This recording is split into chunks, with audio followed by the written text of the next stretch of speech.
Page number 10, 11 और 32 मेरा ख्याल है। ऑनलाइन स्टूडेंट्स मेरी आवाज आ रही है?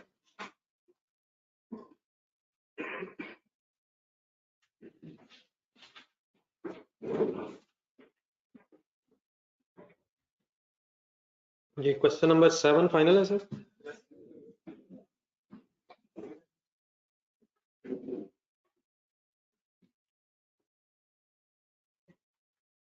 क्वेश्चन नंबर 9 पे एक मिनट आया, पेज 11 में। इसमें सबसे पहले तो ये करनी देखें, सेल मिक्स बन गए। क्वांटिटी जरा कैलकुलेट करवा दें जरा। 200 मिलियन डिवाइड बाय 20, 10 मिलियन ए की है और 6 मिलियन बी की है। 10 मिलियन और 6 मिलियन मिला के हो गया 16 मिलियन। रेशो इनकी बनी है 62.5% और 37.5%। तो अब इस रेशो को अगर फ्रैक्शन में कन्वर्ट करना है, 10-6 भी है, 5-3 भी है। हमारी जो बात हुई थी कि मैक्सिमम सिंपलीफाई कर लेंगे, आंसर पॉइंट्स में ना जाए, उसकी बेस पे 5-3 ज़्यादा बेहतर है। लेकिन बहरहाल वो कहीं भी हो सकती है, एज लॉन्ग एज आपके परसेंटेज 62.5% और 37.5% है। ठीक है जी जी। जितना कल हमने किया था ये कंट्रीब्यूशन और सेल रेशियो साइन की थी, इस बार में उस तरह नहीं हो सकता है। नहीं सर, कोई ऐसे मसला नहीं। यहाँ डाटा यूनिट्स का अवेलेबल है, इसलिए शायद डिसाइड ही हुआ था कि कंट्रीब्यूशन पर बैच की पहले कोशिश कर लेंगे, क्योंकि मल्टी प्रोडक्ट है। CS रेशो से हो सकता है, कंट्रीब्यूशन सेल्स रेशो से ये सवाल हो सकता है। अगर आप करना चाहते हैं तो कंट्रीब्यूशन पर बैच निकाली, एक मिनट बताइए जरा। वो भी हो सकता है, अगर पर हो जाएगा तो वो भी हो जाएगा। लेकिन मेरी सजेशन यही है कि अगर पर यूनिट हो जाए तो फिर रादर देन कि आप टोटल से करें, फिर पर यूनिट से ज़रा आसान रहेगा। हो सकता है, क्यों नहीं हो सकता। कहाँ फंसे आप? कंट्रीब्यूशन टोटल लेंगे आप और डिवाइड बाय सेल्स करेंगे। लेकिन सेल्स ये नहीं ना करेंगे, सेल मिक्स में कन्वर्ट करेंगे, सेल मिक्स में कन्वर्ट करेंगे। नहीं, आपने किस तरह फिगर देंगे? कौन सी? नहीं प्लस है, प्लस तो हो सकता है, लेकिन कंट्रीब्यूशन कैसे लिया आपने? नहीं, मैं अपनी बात पूरी करूं फिर मुझे बताइएगा आपने क्या किया। एक मिनट में जरा फिक्स कॉस्ट के तो इसमें मसला वो मैं बता दूं। पहले बैच बन गया सबका। पहले एक मिनट में ऐसा करता हूँ, पहले मेरे जरा पॉइंट्स पहले पूरे कर लूँ मैं, फिर अगर आपका कोई पॉइंट रह गया तो डिस्कस कर लेते हैं। सबसे पहले मैंने कहा है 10-6 या 5-3 मीन 62.5% और 37.5% फाइनली बैच साइज है। परसेंटेज में ये है, बाकी बैच साइज आपने जो भी बना लिया है इससे आपकी वर्किंग हो सकती है। रिक्वायरमेंट थी वैसे क्या? ब्रेक इवन सेल इन यूनिट्स है मेरा ख्याल।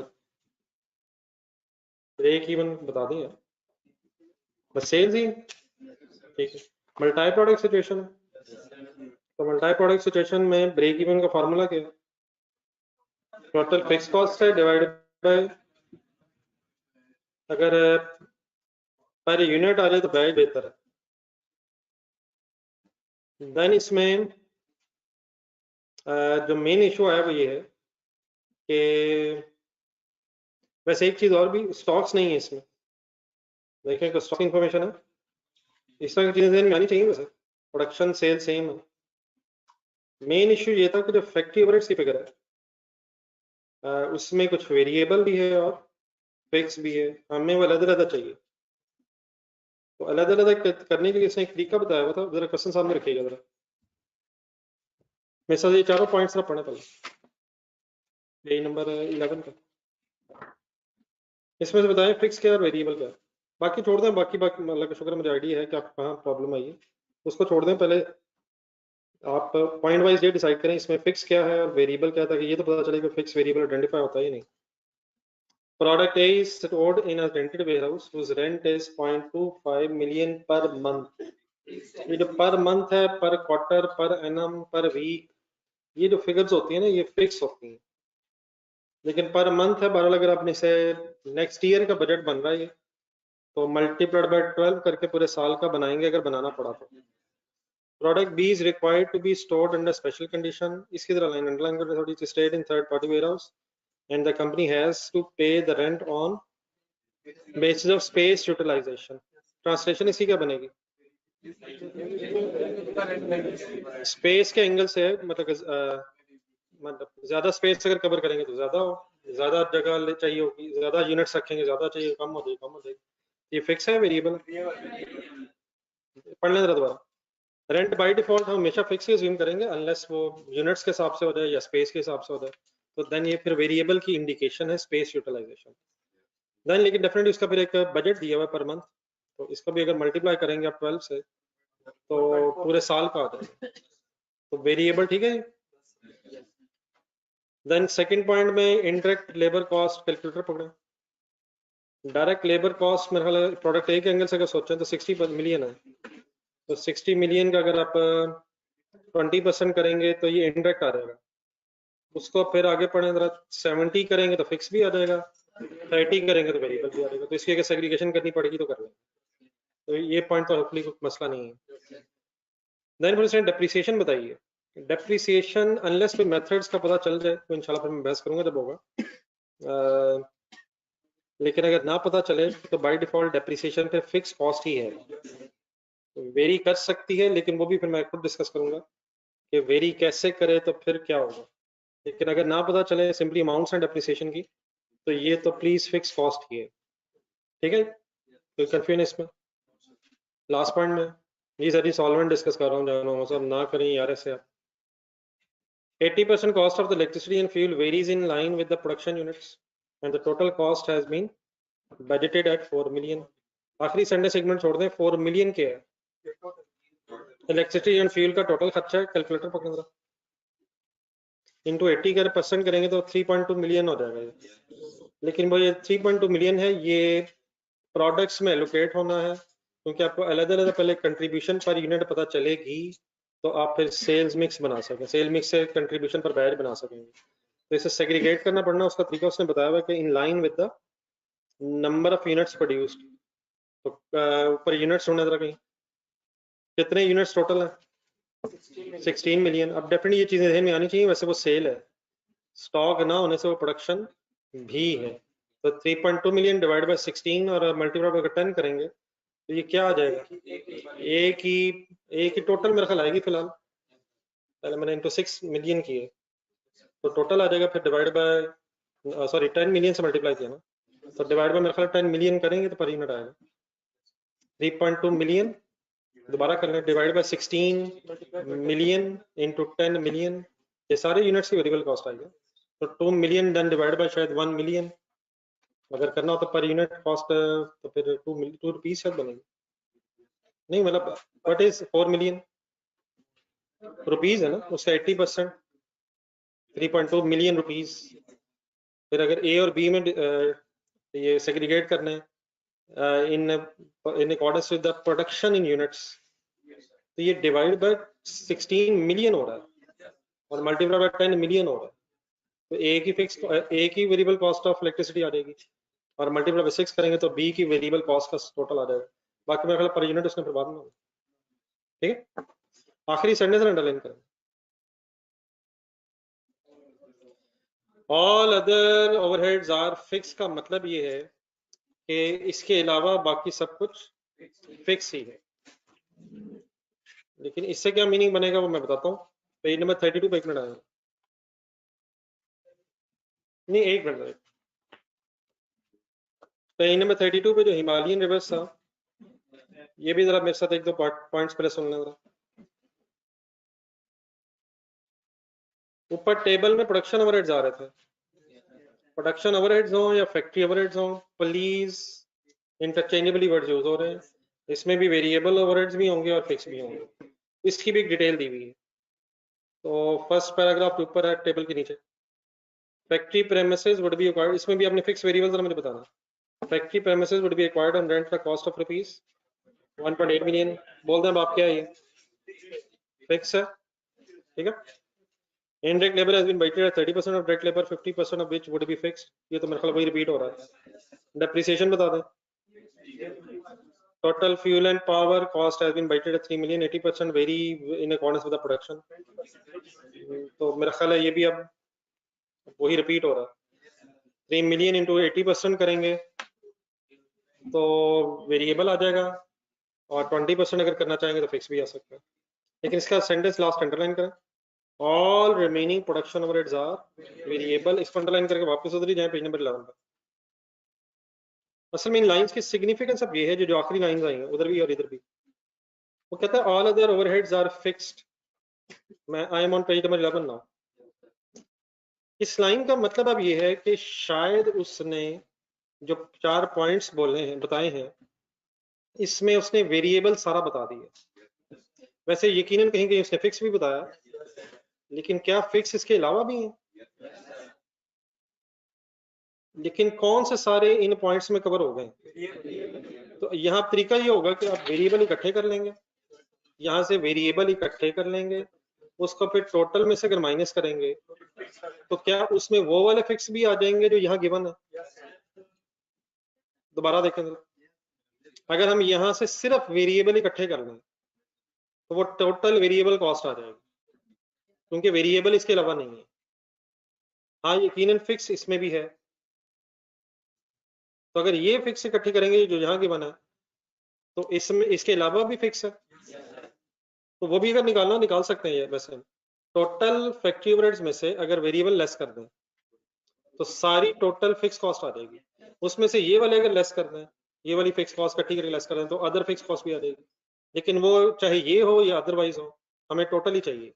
तो यहाँ शायद क्या तरीका अडॉप्ट किया जा सकता है, वेरिएबल कॉस्ट का टोटल इकट्ठा कर लें, उसे फैक्ट्री ओवरहेड्स में से लेस कर दें, जो बैलेंसिंग फिगर आएगी उसमें कौन कौन सी फिक्स आ जाएगी, ये वाली भी जो गिवन है ये भी आ जाएगी, और रिमेनिंग भी आ जाएगी. इन अदर वर्ड्स टोटल आ जाएगी.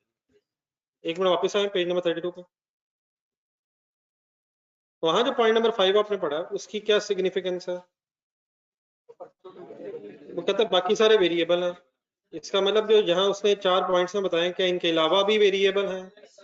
यहाँ क्या कर सकते हैं हम, सिर्फ फिक्स इकट्ठे कर लें, इसके अलावा फिर फिक्स कोई नहीं बचेगा, और उसे प्रोडक्शन ओवरहेड में से अगर माइनस कर दें तो बाकी सारे रिमेनिंग वेरिएबल आ जाएंगे. और क्या उन रिमेनिंग वेरिएबल ओवरहेड्स में ये वाले भी आ जाएंगे? तो उधर और इधर में फर्क क्या है? सेम ये है कि उधर भी कुछ फिक्स और वेरिएबल इकट्ठे बता रहा है, इधर आए वापस पेज नंबर 32 पे, इधर भी कुछ वेरिएबल और फिक्स इकट्ठे बता रहा है. लेकिन डिफरेंस क्या है, उधर लास्ट लाइन में कहता है बाकी सब कुछ फिक्स है, और इधर कहता है बाकी सब कुछ वेरिएबल है. तो इससे फर्क क्या पड़ता है? पेज 11 पे क्या फर्क पड़ता है फिर? वेरिएबल इकट्ठे कर लिए जाए अगर, और टोटल में से माइनस कर लें तो बाकी सारे फिक्स आ जाएंगे. इधर रिपीट करें, इधर क्या करेंगे पेज 32.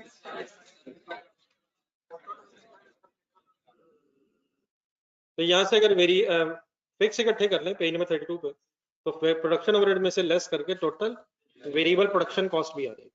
ठीक है. तो एक तो मसला इसमें ये था कि बैलेंसिंग फिगर्स निकलनी थी. देन जरा मेरे साथ पेज नंबर 32 पे जो रिमेनिंग पोर्शन है वो भी 1 मिनट पड़ेगा, फिर मैं आता हूँ अगर कोई और फर्दर क्वेश्चन है. सेल्स एंड मार्केटिंग में भी कुछ वेरिएबल और फिक्स हैं. इसमें से भी जरा मुझे आइडेंटिफाई कर दें कौन कौन सा आपके ख्याल में फिक्स है ये variable. Employment of 2 sale representatives at a monthly salary of 25,000 each. लेकिन ये 25,000 ईच है, मल्टीप्लाइड बाय 2 भी करेंगे और मल्टीप्लाइड बाय 12 भी करेंगे, पर मंथ को पर एनम बनाएंगे. And sales commission 2% of the sales.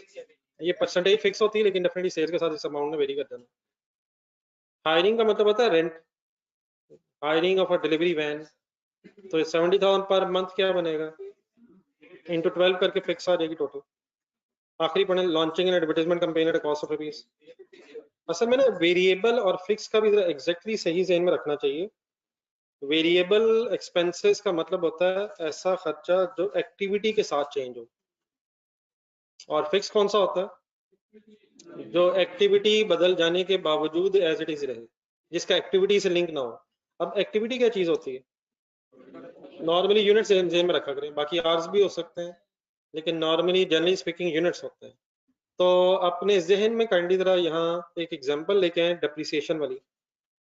Depreciation का अगर रिड्यूसिंग बैलेंस मेथड हो एक मिनट नहीं, पहले जरा रिड्यूसिंग बैलेंस देखें।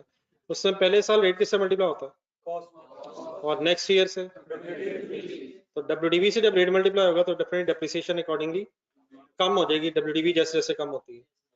लेकिन ये जो डेप्रिसिएशन की कमी है ये एक्टिविटी की वजह से कमी नहीं है। मसलन फॉर एग्जांपल यूनिट्स 1000 बने और इस साल फिर 1000 बने और रिड्यूसिंग बैलेंस मेथड का यूज हो रहा है, तो पहला साल अगर था तो रेट कॉस्ट से मल्टीप्लाई हुआ होगा, अगले साल WDV से मल्टीप्लाई होगा, तो यूनिट सेम रहने या डिफरेंट हो जाने से ये डेप्रिसिएशन चेंज नहीं हो रही, ये मेथड ही ऐसा है जिसमें डेप्रिसिएशन बदल जाती है। तो अब इस डेप्रिसिएशन को हम वेरिएबल कहेंगे। चेंज तो हो रही है लेकिन एक्टिविटी की वजह से चेंज नहीं हो रही। हाँ, जो मशीन आर मेथड्स है, मशीन आर या यूनिट्स मेथड अगर वो एक्टिविटी के बदलने से है, लेकिन बाय डिफॉल्ट अगर डेप्रिसिएशन वर्ड सुने आप तो हमेशा हम अज्यूम करते हैं स्ट्रेट लाइन मेथड है, और देयरफॉर स्ट्रेट लाइन होने की वजह से बाय डिफॉल्ट डेप्रिसिएशन फिक्स रहती है। तो जस्ट फिगर का बदल जाना भी इंपॉर्टेंट नहीं है, फिगर का किस वजह से बदलना, एक्टिविटी की वजह से, और एक्टिविटी मींस यूनिट्स या प्रोडक्शन की वजह से चेंज होना, ये फिर वेरिएबल और फिक्स की डिस्टिंक्शन है। तब ये एडवर्टाइजमेंट पढ़े जरा, एडवर्टाइजमेंट कॉस्ट 1.5 मिलियन, यूनिट्स ज्यादा हो या कम हो इट मैटर नहीं करेगा। एडवर्टाइजमेंट जो कंपनी ने हमने लॉन्च करनी है वो इस चीज पे डिपेंडेंट नहीं होगी कि यूनिट्स कितने बिक रहे हैं, ठीक है। तो ये फिक्स लेंगे या वेरिएबल लेंगे, फिक्स या वेरिएबल, वाई एक्टिविटी से ऐसा लिंक नहीं, एक्टिविटी से लिंक नहीं। तो ठीक है जी, इसमें पॉइंट 1 में शायद फिर वेरिएबल एक है कमीशन, बाकी तीनों चीजें जो उसने बताई हैं, sale representative, hiring of delivery man और एडवर्टाइजमेंट कैंपेन, ये फिर फिक्स सेलिंग एक्सपेंसेस हैं, ठीक है। एक मिनट रिक्वायरमेंट पे आंद्रा, ये मैं अज्यूम करने लगा हूँ कि, बल्कि करने लगा, आपसे पूछ ही लेता हूँ कि ये जो रिक्वायरमेंट में परसेंटेज एंड में आई है ये होपफुली आपको समझ आ गई। सेंटेंस पढ़िएगा, कंट्रीब्यूशन मार्जिन ऑफ एंड में जरा, अब लिखा उसने सेल है लेकिन बाद में कॉमा लगा के सेल का मीनिंग बता दिया कि सेल 100 बता देंगे, 40% कमीशन जो है 40% कंट्रीब्यूशन जो है उसमें 100 के है, सेल या नेट सेल, सेल यार, कहाँ लिखा net cell, what is 100, what is 40, what is 60, कौन सी टोटल वेरिएबल कॉस्ट जिसमें प्रोडक्शन भी होगी, नॉन प्रोडक्शन भी होगी और कमीशन भी होगा, वंस अगेन एक्सक्लूडिंग होगी। तो ये एग्जैक्टली वही पॉइंट है जिसमें क्वेश्चन नंबर 7 में आता, क्या 100 है नेट सेल, क्या 60 है, ऑल वेरिएबल कॉस्ट एक्सक्लूडिंग या इंक्लूडिंग फाइनल कर देना। अगर ये नेट सेल 100 है तो वेरिएबल कॉस्ट में फिर सिर्फ एक्सक्लूडिंग वेरिएबल कॉस्ट आ रही होगी अदर देन कमीशन, लेकिन जो कमीशन का 2% है वो फिर कैसे बोलेंगे, what is 100, sale 100, gross sale 100, 2 is commission, वही 98 बन जाएगा। तो वंस अगेन शायद यहाँ आपके पास पहले 60 आएगा, 60 आएगा डिवाइड बाय 60 इंटू 100 से नेट सेल आएगी, फिर डिवाइड बाय 98 इंटू 100 से फिर वो सेल आएगी जिसको अपने सेल प्राइस को मल्टीप्लाई करना अपने यूनिट्स के साथ, ठीक है। बाकी आप कुछ कह रहे थे लेकिन एक सेकंड सर, अब क्वेश्चन नंबर 9 पे एक मिनट वापस आए। बाकी मेरा ख्याल है ये कल दोबारा डिस्कस करेंगे जरा, शायद ये 2 पॉइंट्स मैंने अभी बताए ये शायद सही तरह क्लियर ना पहले हुए हो, तो अब आप लोग दोबारा से फाइनल कर लीजिएगा। पहले जरा मुझे आप ये बता दें क्वेश्चन नंबर 9 में कोई और बात जो रह गई हो मेरी तरफ से, ये अब आप कुछ कह रहे थे।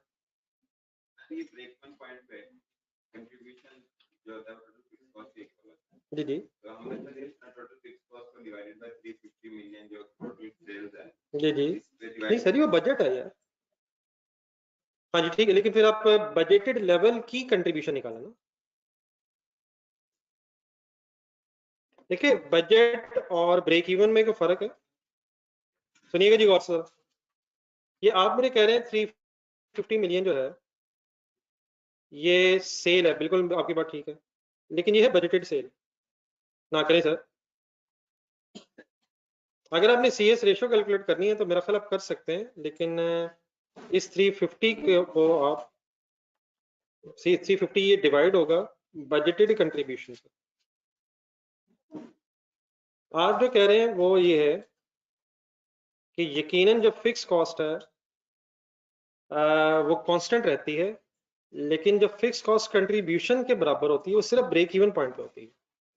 तो जो फिक्स कॉस्ट यहाँ से निकलेगी वो fix cost break even point की कंट्रीब्यूशन के बराबर होगी, बजटेड कंट्रीब्यूशन के बराबर नहीं होगी। बजटेड कंट्रीब्यूशन में फिक्स कॉस्ट भी कवर हो रही होगी और इसके अंदर प्रॉफिट भी होगा।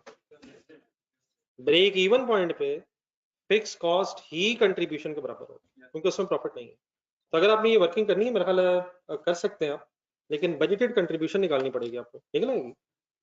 ये बजटेड खर्चा दिया हुआ मटेरियल लेबर ओवरहेड्स, जिन लोगों ने ये पर यूनिट जहाँ बनाया है वहां पर यूनिट ना बनाया, लेकिन आप यहाँ जो fix cost is equal to contribution कहना चाह रहे हैं वो ब्रेक इवन पॉइंट पे, बजटेड पॉइंट पे नहीं।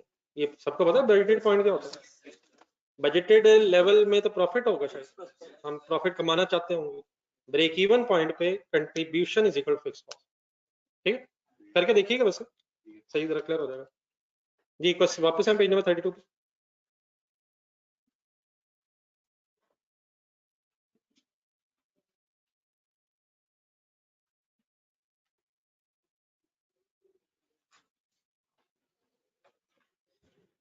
जी इसमें आप बता दें क्वेश्चन नंबर 1 में फाइनली कोई ऐसी बात रहेगी जो अनएड्रेस्ड है, लेकिन अभी इसमें आपको फाइनल करना है बात में।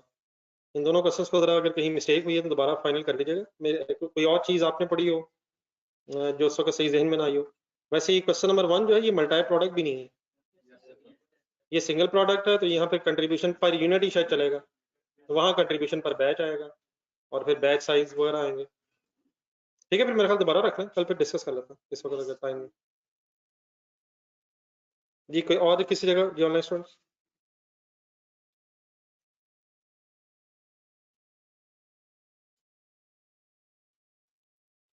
जी डेफिनेटली प्रोडक्शन यूनिट्स अगर होता तो प्रोडक्शन यूनिट्स की बेस पे करना था जान लेना सर।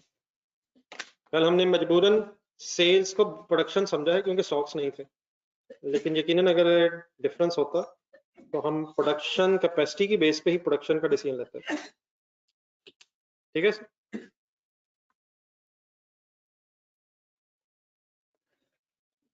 जी सर जी, मीनवाइल फिर इस तरह करें, पेज नंबर 32 पे जरा एक मिनट, एक क्वेश्चन नंबर 2 चले रहने दें, एक काम जरा करें, क्वेश्चन नंबर 4 ढूंढो जरा। क्वेश्चन नंबर 4 अमेरिकन जरा ढूंढना, इसको जरा आज होमवर्क रखें आप कीजिएगा। ये एक क्वेश्चन नंबर 5 जो किया था ना, क्वेश्चन नंबर 5 को थोड़ा सा देख लीजिएगा। वैसे ये क्वेश्चन नंबर 5 से मिलता जुलता ऐसा क्वेश्चन नहीं है, क्वेश्चन सिंपल है, लेकिन क्वेश्चन नंबर 5 में एक काम ऐसा किया था जिसकी जरूरत यहाँ भी पड़नी है। तो क्वेश्चन नंबर 5 किस पेज पे कह रहा हूँ? पेज 35। पेज 35 पे जो क्वेश्चन नंबर 5 उसको एक नजर देखिएगा, उससे मिलती जुलती एक चीज इस सवाल नंबर 4 में है, पेज नंबर 33 में। तो पहले उसको जरा फाइनल कर लीजिएगा, बाकी फिर देखते हैं, छोटे सवाल भी रहते हैं। ये क्वेश्चन प्लीज टफ नहीं है इसलिए दे रहा हूँ, इसमें सिर्फ एक मिलती जुलती चीज है किस सवाल के एंगल से, क्वेश्चन नंबर 5 के एंगल से। तो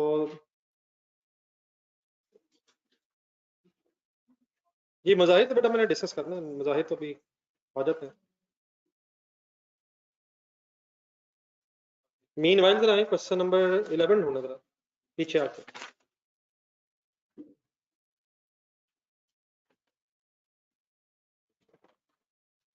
पेज नंबर 16।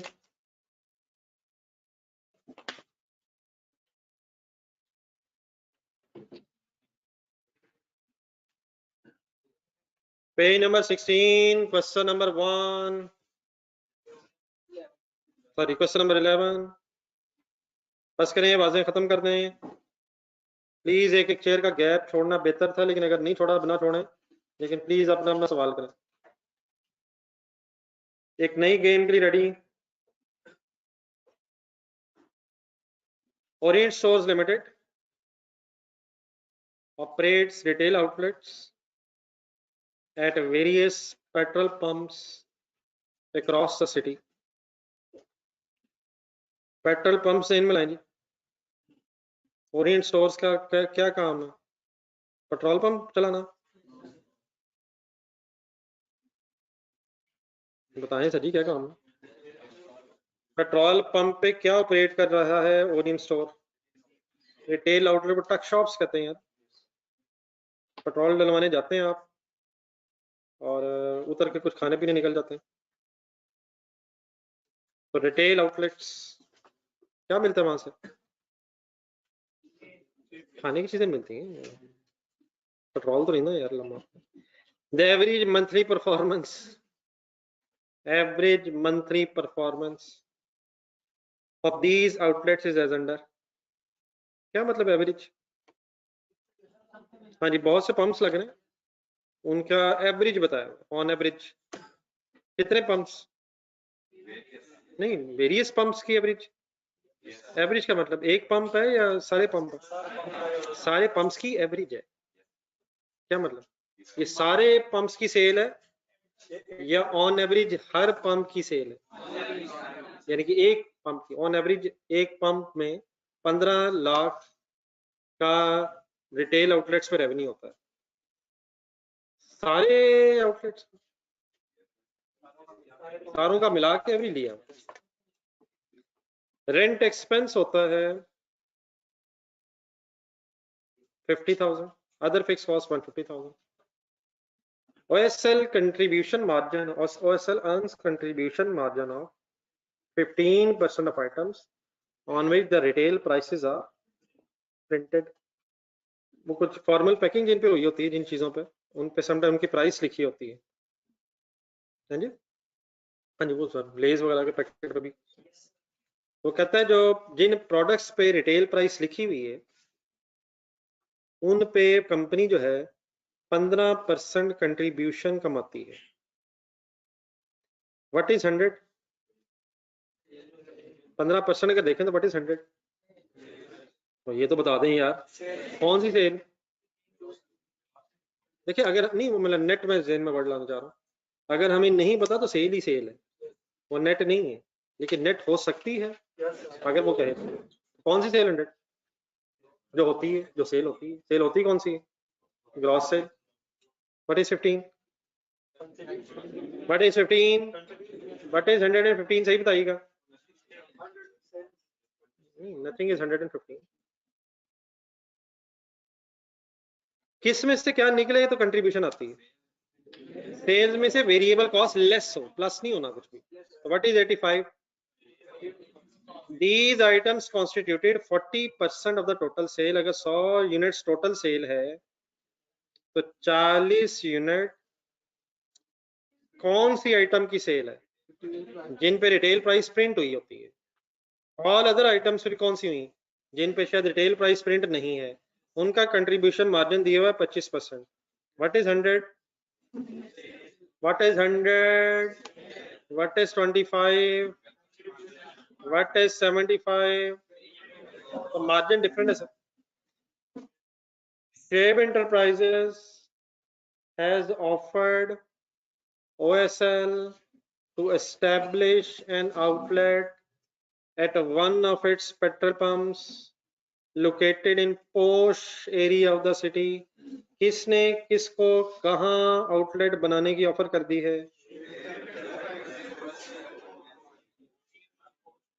पेट्रोल पंप किसका लग रहा है? शेब एंटरप्राइजेस। हमें क्या ऑफर हुई है कि हम वहां एक आउटलेट बना लें, टक शॉप बना लें, लेकिन वो एरिया कौन सा है? पोश एरिया क्या होता है?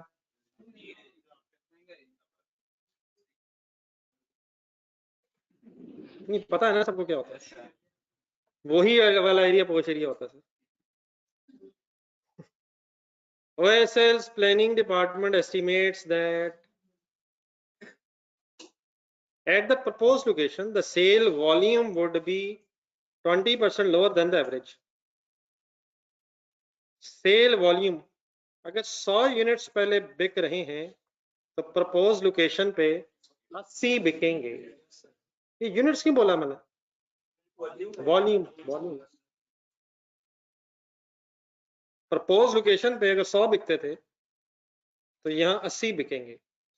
नंबर 2, बीइंग अ पोश area OSL would be able to charge 10% higher price on items on which the retail prices are। जिन पे नहीं प्रिंट हुई होगी उन पे हम 10% एक्स्ट्रा चार्ज कर सकते हैं पोश एरिया की वजह से। अगर 100 रुपए पे कोई चीज बेचते हैं पहले जो रिटेल प्राइसेस जिन पे प्रिंट नहीं होती तो वो 110 पे बेचेंगे, डन है। Other fixed cost would be same as the average of the existing outlet. What is the average of existing outlet with respect to other fixed cost? But ढूंढे नहीं other fixed cost 150 है ना, वो 150 as it is रहेगा। कहाँ post area में proposed outlet पे भी वही रहेगा।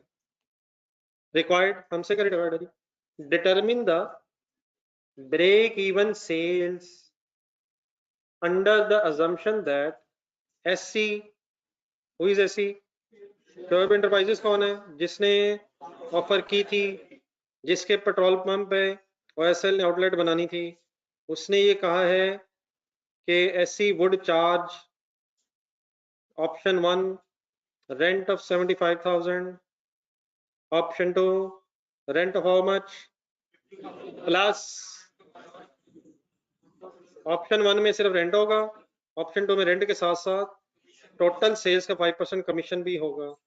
आपसे क्या रिक्वायर्ड है, ब्रेक इवन, लेकिन अंडर टू अजम्पशंस, दो वर्किंग्स हो जाएंगी, एक ऑप्शन 1 में और एक ऑप्शन 2 में, फर्क पड़ेगा चीजों का। देन बी रिक्वायरमेंट कहता है which of the above option would you recommend and why, आप कौन सी ऑप्शन रिकमेंड करेंगे, वर्किंग करनी पड़ेगी और क्यों करेंगे फिर आपने बताना, अगर फायदेमंद होगा तभी आप रिकमेंड करेंगे। आगे वर्किंग करें।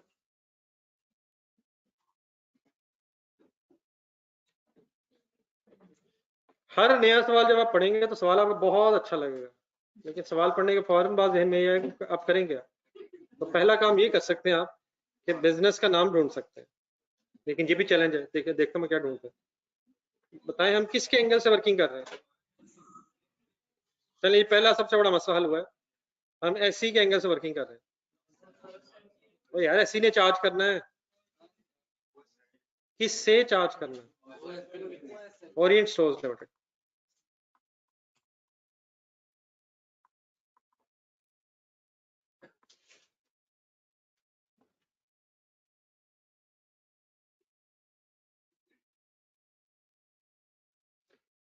Break even sales, break even sales का मतलब यूनिट्स या रुपीस, रुपीस तक पहुंचना है, यूनिट्स के थ्रू पहुंच जाए या डायरेक्टली पहुंचना रुपीस पे। ऑप्शंस दो हैं, ऑप्शन 1 की वर्किंग शुरू करें।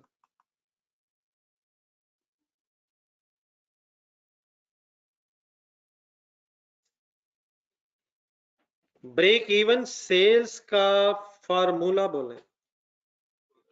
बिल्कुल ठीक है, बिल्कुल ठीक है। सबसे पहले ये ध्यान में लाएं कि फॉर्मूला क्या है, total fix cost divided by, आप सोच लें कि क्या क्वेश्चन में पर यूनिट तक जाया जा सकेगा या नहीं। एक नजर देखें आप लोग, नहीं मुश्किल तो कोई मसला नहीं है, अगर नामुमकिन नहीं है तो पहुंच जाते हैं, मुश्किल तो है।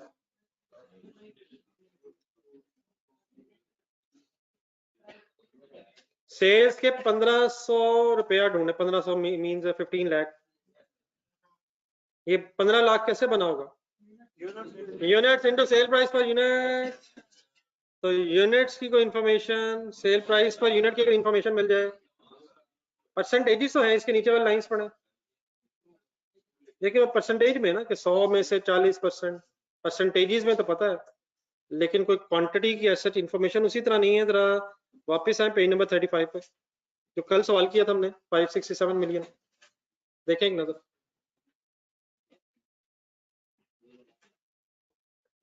$567 मिलियन की जो स्टोरी थी कल, वो भी सेल तो थी, परसेंटेजेस भी काफी सारी थी, लेकिन ना पर यूनिट सेल प्राइस पता चल सकी और ना ही कोई ऐसे नंबर ऑफ यूनिट्स की अदरवाइज इंफॉर्मेशन मिल सकी, तो पर यूनिट तक शायद नहीं पहुंचा जा सकेगा। तो फिर अल्टरनेट क्या होता है, CS रेशो, लेकिन CS रेशो में भी तो कंट्रीब्यूशन पर यूनिट और सेल प्राइस पर यूनिट चाहिए होती है। हाँ जी, वो डायरेक्टली भी हो जाती है, कंट्रीब्यूशन डिवाइड बाय सेल्स की बेस पे भी, अमाउंट्स की बेस पे भी वर्किंग हो जाती है। ठीक हो गया, एनी कंफ्यूजन? तो ठीक है, चीजें मुश्किल हैं लेकिन बेसिक्स नहीं जहन से निकलनी चाहिए। आ जाए ऑप्शन 1 की तरफ। टोटल फिक्स कॉस्ट काइंडली ढूंढने की कोशिश कीजिएगा, टोटल फिक्स कॉस्ट। जी बिल्कुल ठीक है, बिल्कुल ठीक है, अच्छी हिम्मत है, करें फाइनल। ऑप्शन 1 में टोटल फिक्स कॉस्ट, हाँ जी, रेंट हो गया इसमें, ऊपर वाला 50,000 या नीचे वाला 75,000? ऊपर वाला 50,000 भी तो है, वो भी प्लस हो जाएगा। वो क्या है? वो एग्जिस्टिंग आउटलेट्स की कोई एवरेज फिगर है। हम जिस प्रपोज लोकेशन की वर्किंग कर रहे हैं उसमें रेंट अब 75,000 होगा इन ऑप्शन 1, लेकिन क्या other fix cost as it is रहेगी? कितनी है? 150,000। तो टोटल शायद 2,25,000 हो जाएगा।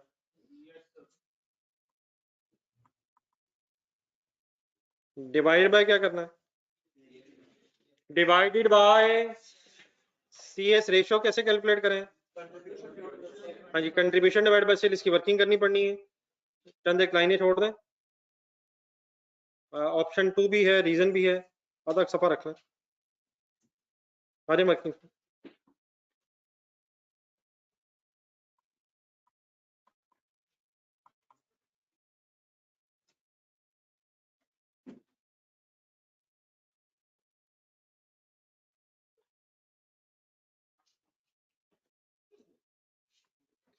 कंट्रीब्यूशन चाहिए होगी, डिवाइड सेल्स चाहिए होगी, मल्टीप्लाइड बाय 100 कर लेंगे परसेंटेज के लिए।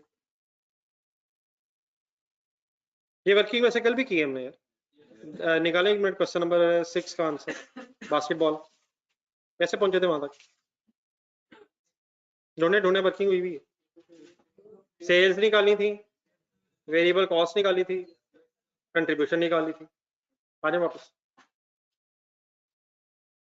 2-3 लाइनें रख लें इसके नीचे। सेल्स, अच्छा लिखना प्लीज छोड़ दें एक मिनट। कुछ स्टार्टिंग पॉइंट ढूंढे, डाटा देख। हाँ जी 1500, ये कहाँ का डाटा है? एग्जिस्टिंग आउटलेट्स का एवरी डाटा है। यहाँ से अब हम आगे चल सकते हैं। नहीं एक मिनट, वो बिल्कुल आपकी बात ठीक है, लेकिन पहले सब कुछ पढ़ लेते हैं जो रेलिवेंट है, देन उसके बाद फिर मार्जिन है।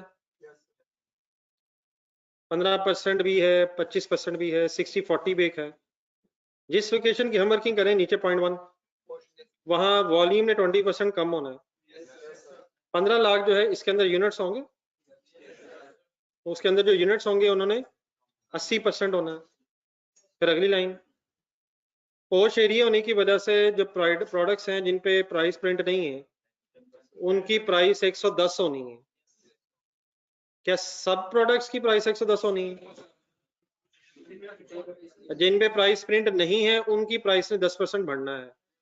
इसकी वजह से, इस लाइन की वजह से शायद अब हम 1500 की इकट्ठी वर्किंग नहीं कर सकते, 1500 की सेग्रीगेशन करनी पड़नी है between the printed products and not printed, क्योंकि जो प्राइस का इफेक्ट आना है वो सिर्फ नॉट प्रिंटेड में आना है। वॉल्यूम वाली लाइन में है, वॉल्यूम क्या है, दोनों का कम होना है। उसकी इंफॉर्मेशन ही सेल वॉल्यूम लिखा हुआ है, तो दोनों का ही कम होना है। तो ये वर्किंग कंबाइन हो सकती थी अगर नेक्स्ट लाइन में जाए, अगर प्राइसेस में भी जो इफेक्ट आना है वो सेम ही आना होता। लेकिन अलग-अलग वर्किंग करने के लिए क्या करेंगे? जाना मसाबी यार, जाने दें यार, ये क्या सवाल आते हैं यार। सवाल में ये लिखा है एससी ने ऑप्शन 1 ही है 75,000 चार्ज करना है, और ऑप्शन 2 में 50,000 प्लस कमीशन है यार। अब ये जिस लोकेशन की बात हो रही है वहां 75,000 रेंट है, ये तो एग्जिस्टिंग लोकेशन का रेंट है यार। अजी जाने दें मुझसे यार, प्लीज ये तो ना करें यार। हम जिस लोकेशन की वर्किंग कर रहे हैं उसमें रेंट गिवन है यार, प्लीज अजी सही है सर। जी सेल्स की वर्किंग देखें नहीं kindly, prices printed product printed prices,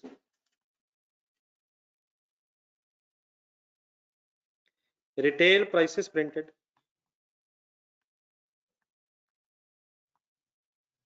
करवानी है पहले प्लीज, वर्किंग करवा दें। 1500 ढूंढे जी, नहीं 80% से पहले शायद आप काम होना चाहिए 40% या 60%, 40%। साथ साथ सोचते रहिए, कैलकुलेटर पकड़ दो, 1500 को 40% करें जरा, पूरा बोले क्या है, नहीं 600 पूरा बोले 600, 600 आया, पूरा बोले तो और 600 आया, पूरा बोले 6 लाख आया। जिन प्रोडक्ट्स पे प्राइसेस प्रिंटेड है उन प्रोडक्ट्स की एग्जिस्टिंग टोटल सेल आ गई। अब आए नीचे वाला पॉइंट 1, मल्टीप्लाइड बाय 80% क्यों? वॉल्यूम ने 20% कम होना है, और मल्टीप्लाइड बाय 1.1 क्यों नहीं? इसमें प्राइस का इफेक्ट नहीं आना, तो ब्रैकेट क्लोज हो गई। आंसर बता दो, लिख ले, रुपीज इन थाउजेंड में करो।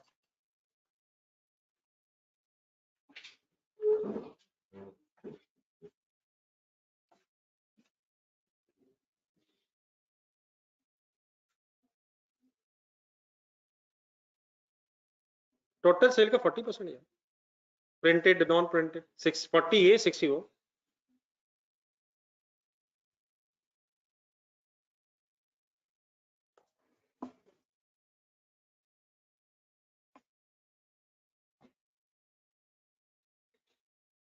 रिटेल प्राइसेस नॉट प्रिंटेड खुद से करेंगे जरा, करें, 1 मिनट बिस्मिल्लाह पढ़ें।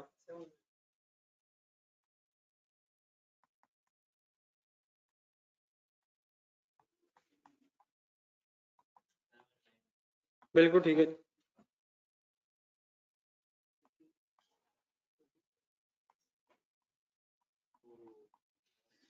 नजर आ रहा है, नजर आ रहा है, नजर आ रहा है, क्या करें?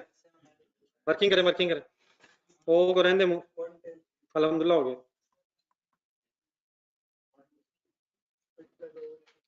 1500 इंटू 60% कहां से है? टोटल सेल का 60%, 80% क्यों है? वॉल्यूम डिक्रीज, 1.1 कहां से आया? तो 10% 1.1 कैसे बन सकता है? वो तो 0.1 बनता है। 110% हो गया, 792 टोटल हो गया, 1272। तो सुल्तान साहब जाने दे गुस्सा यार, 80% जी, 80% जाने दे यार, पता कि नहीं वो 20% वॉल्यूम कम हो रहा है यार। नहीं ना करें क्वेश्चंस के साथ, ये ना जुल्म करें, वॉल्यूम कम हो रहा है 1272, सॉरी 20% वॉल्यूम कम होने का मतलब 80% रह जाएगा यार। ठीक है सुल्तान साहब जी, सेल से आगे अब जाना कहाँ है? कंट्रीब्यूशन पे जाना है कहीं क्या? लिखे हेडिंग वेरिएबल कॉस्ट,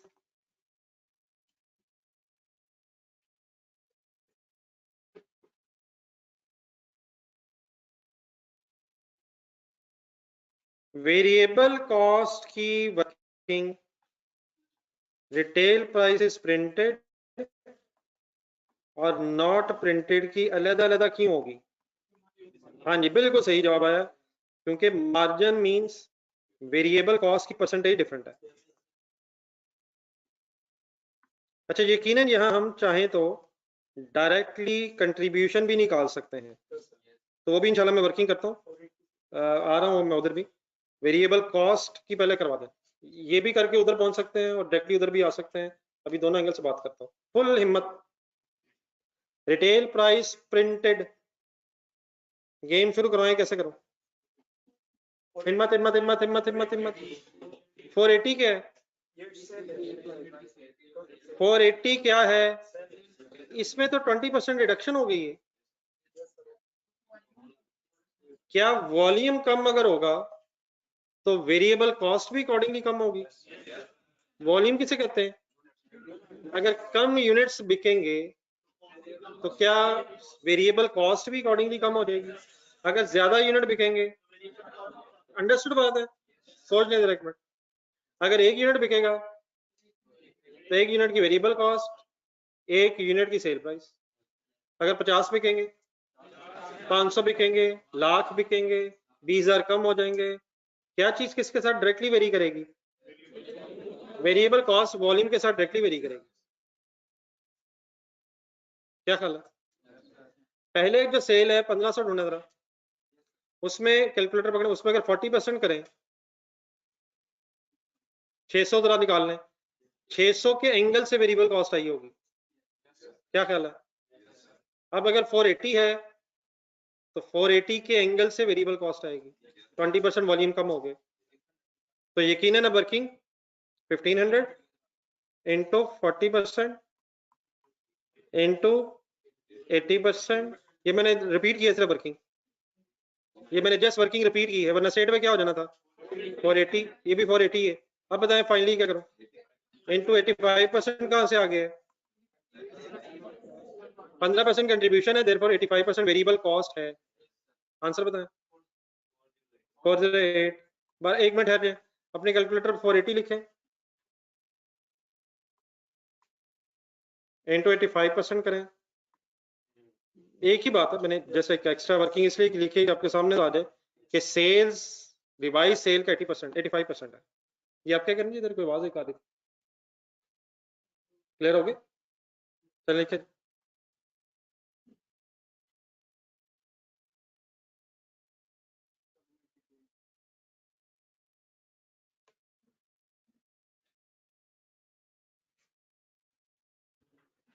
फोर 408 में कोई कंफ्यूजन? कौन सी सर? 40%। ओ यार 15% कंट्रीब्यूशन है, ढूंढेगा जरा। 85% वेरिएबल कॉस्ट है, फिर वेरिएबल कॉस्ट निकाल रहा हूँ। नहीं मैंने यकीन माने उसके बाद कुछ भी नहीं बोला मैं, उसके बाद बोला 408, उसके बाद मैंने क्या बोलना था, मैंने ब्रैकेट बंद कर दी।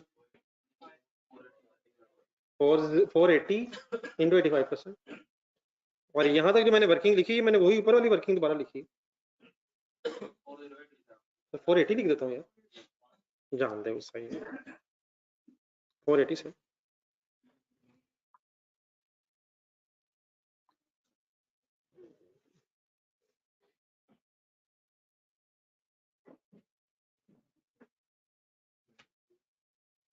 ये ठीक है जी ऑनलाइन स्टूडेंट्स?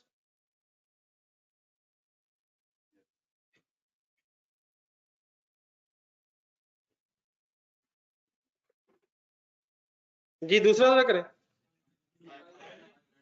हाय इसमें खा गए धोखा, जरा एक मिनट दोबारा सोचें, पहले जरा दोबारा सोचें, कोई मसला नहीं, धोखा धोखा खाया है।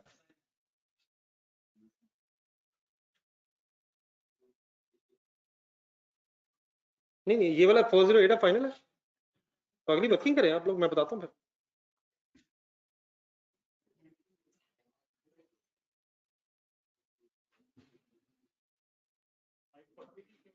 हाँ जी,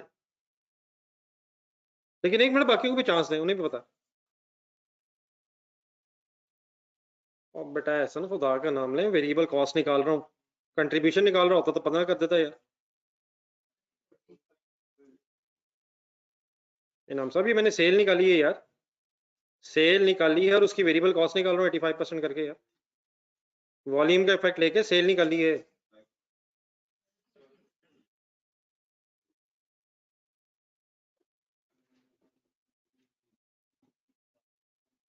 जी सर जी रुक जाए, ठीक है जो आपने वर्किंग की सही किया, लेकिन इसमें मसला क्या, आप सुने जरा, छोड़ दें 1500 लिखे, सॉरी लिखना छोड़े 1500 ढूंढे इंटू 60% इंटू 80%। ये दोबारा वर्किंग मैंने क्यों की है? जस्ट आपको बताने के लिए कि मैं सेल निकाल रहा हूँ। अब अगला इशू ये है कि यकीनन आप जिन हजरात ने वर्किंग की है आपने 792 उठाया होगा, ठीक है, लेकिन 792 के अंदर एक चीज ऐसी है जिसे एक सेकंड सोचना है जरा, ये जो आखिर में इंटू 1.1 हुआ है ये क्या है? नहीं नहीं गलत तो नहीं है, लेकिन चले, ये सेल प्राइस का इजाफा है, नहीं ये सेल प्राइस में इजाफा है। क्या ये जरूरी है कि अगर सेल प्राइस बढ़ी है तो आपकी वेरिएबल कॉस्ट भी बढ़ी हो? ये हो भी सकता है और नहीं भी हो सकता, मतलब हो सकता है आपने प्राइस इस वजह से बढ़ाई हो कि आपके अपने खर्चे बढ़ गए, हो सकता है, लेकिन प्राइस आपने हो सकता है इस वजह से बढ़ाई हो कि आप अपना प्रॉफिट मार्जिन बढ़ाना चाहते हैं, पोश एरिया है, क्या ये हो सकता है वेरिएबल कॉस्ट किसी और परसेंटेज से बड़ी हो और आप सेल प्राइस किसी और परसेंट से बढ़ा दें? फॉर एग्जांपल 10% वेरिएबल कॉस्ट बढ़ी है, लेकिन आप सेल प्राइस को 10% बढ़ाना अफोर्ड ही नहीं कर सकते, आपके कस्टमर लूज होने का खतरा, आप ज्यादा भी बढ़ा सकते हैं प्रॉफिट मार्जिन बढ़ाने के लिए। तो हो सकता है 10% अगर सेल प्राइस में इजाफा हुआ तो वेरिएबल कॉस्ट में भी उतना ही हो सकता है आपने प्राइस में इजाफा सिर्फ इसलिए किया हो कि प्रॉफिट मार्जिन बढ़ जाए, और ये भी हो सकता है कि वेरिएबल कॉस्ट की परसेंटेज जो बड़ी हो और सेल प्राइस की जो परसेंटेज ये डिफरेंट हो जाए। जरूरी नहीं है कि सेल प्राइस जितने से बढ़ रही है उतने से ही वेरिएबल कॉस्ट में लाजमी इजाफा हो। रिक्वायरमेंट के नीचे 2 नोट ढूंढे जरा।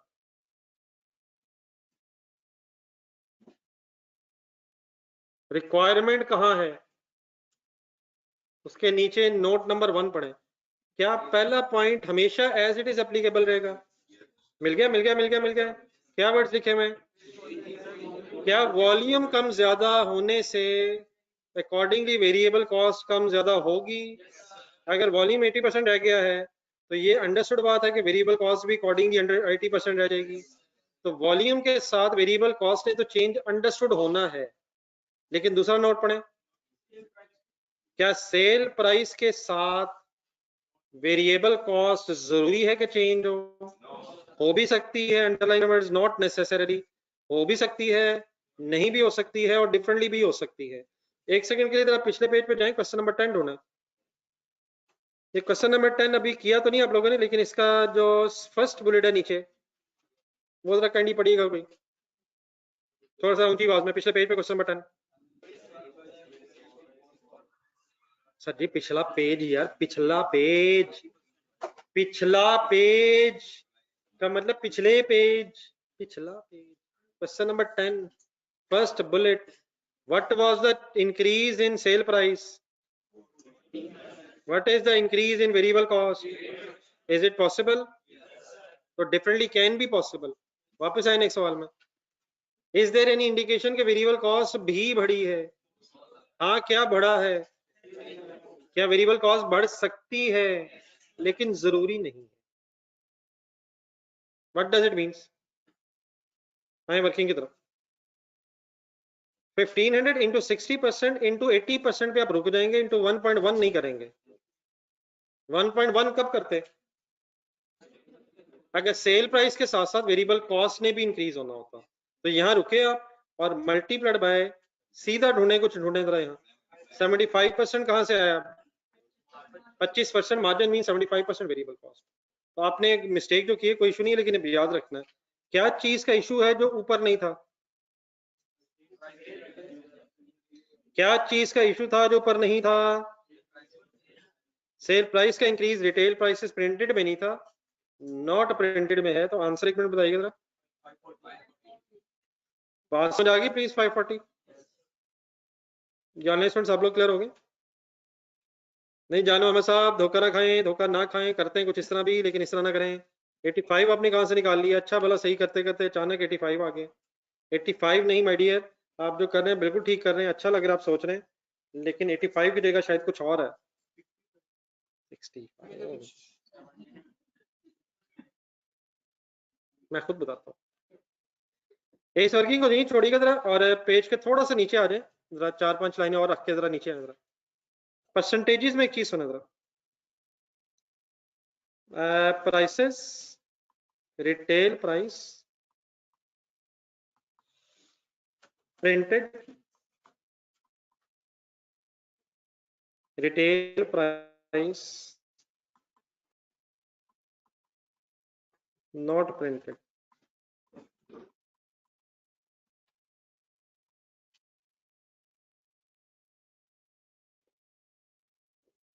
परसेंटेजेस ढूंढेंगे 15% और 25%। रिटेल प्राइस प्रिंटेड का मार्जिन क्या है? What is 100?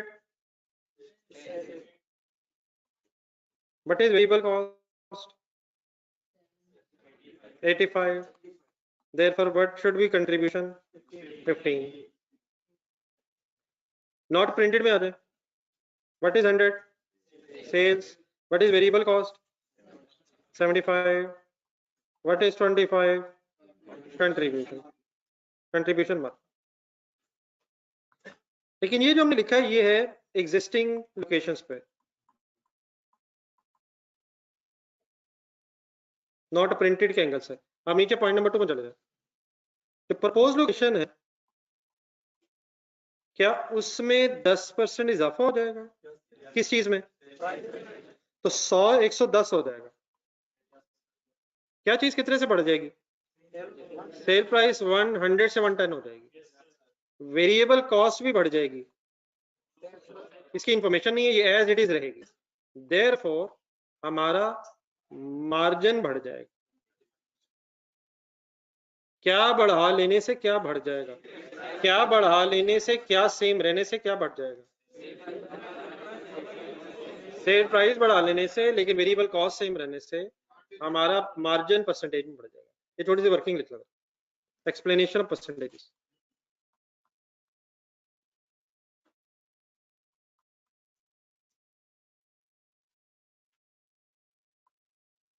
Ji only students final है प्लीज यहाँ तक, बाकी मैं अभी वर्किंग ऑल्टरनेटिवली करता हूँ।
अब ब्लू पेन की बारी है और अगर ब्लैक पेन यहाँ यूज हो गया तो क्वेश्चन गलत है।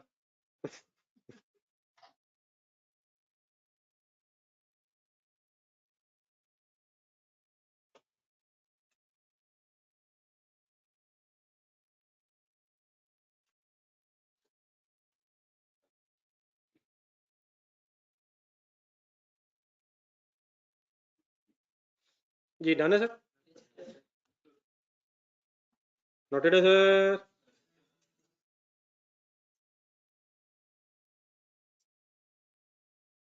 और यार सब जाने दे गुस्सा यार, मैंने कब कहा कि वेरिएबल कॉस्ट चेंज नहीं हो सकती यार?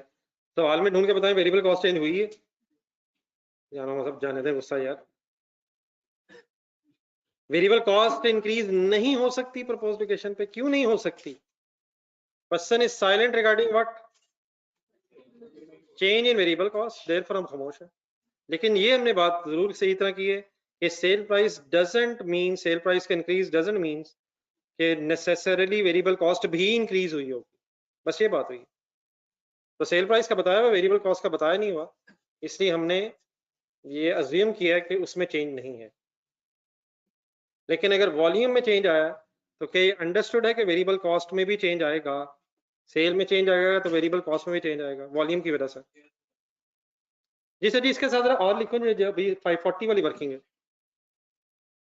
ये 792 से भी वर्किंग हो सकती है, लेकिन सोच के 792 ढूंढने जी क्या है? क्या 792 से भी 540 बनाया जा सकता है? कैसे कैसे कैसे कैसे कैसे कैसे कैसे कैसे कैसे डिवाइड बाय 110 समझ आ जाएगा? ये 100 नहीं रहा यार, ये 100 क्यों नहीं रहा? ये 10% बढ़ के 110 हो गया हुआ है और multiplied by 75 as it is रहा है। क्या बढ़ गया, क्या एज इट इज रहा है? सेल प्राइस बढ़ गई है, देयरफॉर 110 हो गई ये फिगर, लेकिन variable cost as it is 75 है। डन है? करके देखें सॉल्व और लिखें। आप लोगों ने कैलकुलेट किया था 792 डिवाइड बाय 100 इंटू 75, उसमें क्या प्रॉब्लम था? आपने सेल प्राइस का इजाफा कंसिडर नहीं किया।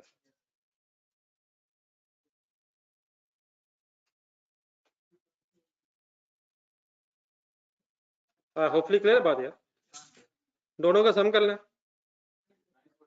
948 का पूरा सही नाम बोल दें, टोटल वेरिएबल कॉस्ट। अब यहां से क्या निकाल लें, कंट्रीब्यूशन निकाल लें 3 to 4। कैसे आई figure, sale minus variable cost. लेकिन ये 324 की वर्किंग लिखें और करके कंट्रीब्यूशन के साथ ब्रैकेट खोलें। और ये फिलहाल 324 कैसे आया, गेम ऑन। बड़े दिनों बाद एक भाई आया है, उसको रब के हवाले कर दें। नहीं मुझे नहीं, मैं आपको कैसे कह सकता हूँ, मैं तो रिंगम जब बारामुरी क्यों कहा जा रहा है।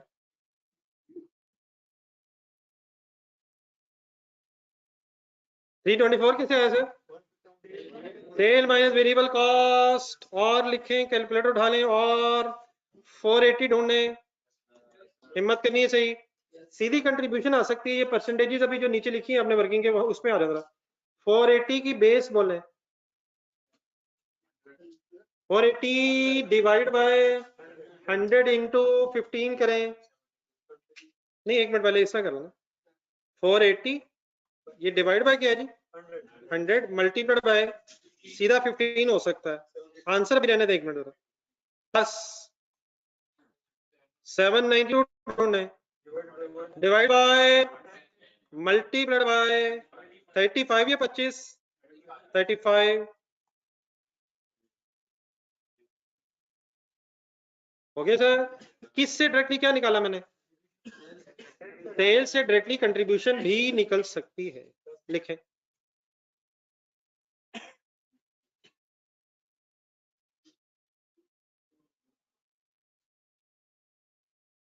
जी ऑनलाइन स्टूडेंट्स ले ना प्लीज। तो सर ये माइंड अप्लाई करना पड़ता है और मुसलसल करना पड़ता है, और यही तरीका है कि जब भी आप भी कोशिश करें तो अल्टरनेटिव वे जरूर कंसिडर करें। कोई मसला नहीं, सोचने पे कोई कदगन नहीं है, सोचना शुरू करें, सोचा करें, गलती कोई इशू नहीं है, गलतियां होने दें।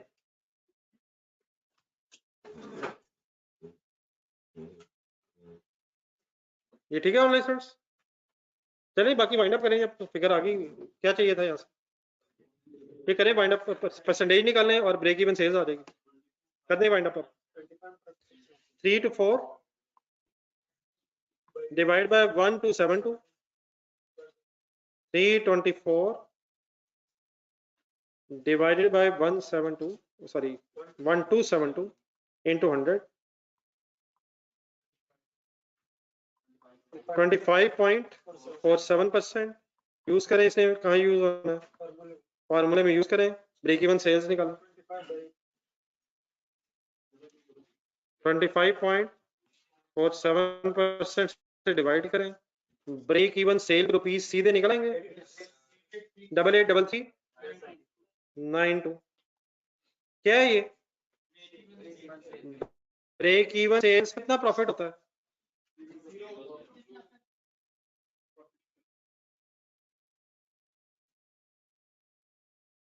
जी 790 to 100 है ही नहीं, 790 to 100 नहीं रहा, ये 110 हो गया।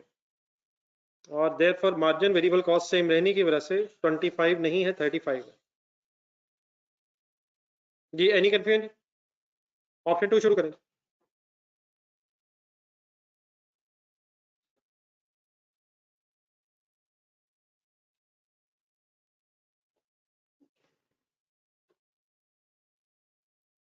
ऑप्शन 2 फिक्स कॉस्ट बताएं, हिम्मत हिम्मत हिम्मत, ऑप्शन 2 में फिक्स कॉस्ट बताएं।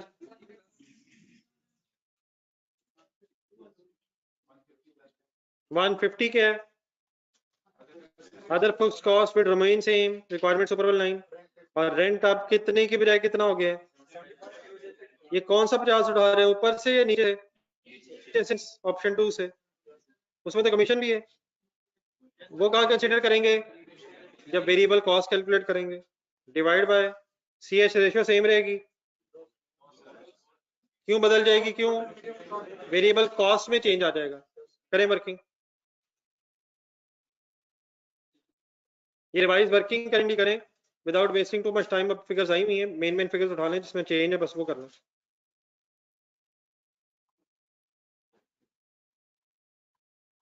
सेल्स में चेंज आएगा, सोचते जाए।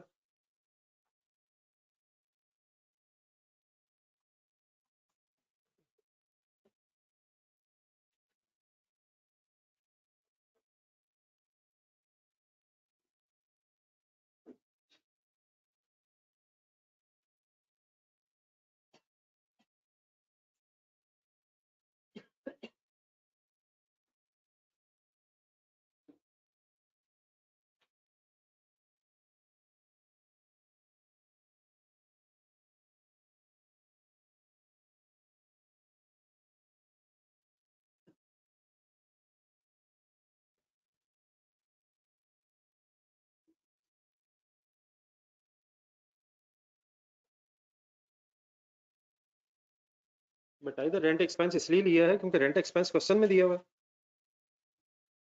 ऑप्शन 2 में रेंट एक्सपेंस 50,000 क्वेश्चन में बताया हुआ। ऑप्शन 2 में भी रेंट है लेकिन 75,000 नहीं है, 50,000 है। तो जो एग्जिस्टिंग आउटलेट्स पे रेंट था शायद वही यहाँ है ऑप्शन 2 में, लेकिन साथ कमीशन भी देना है। ये प्लीज ठीक है 50,000।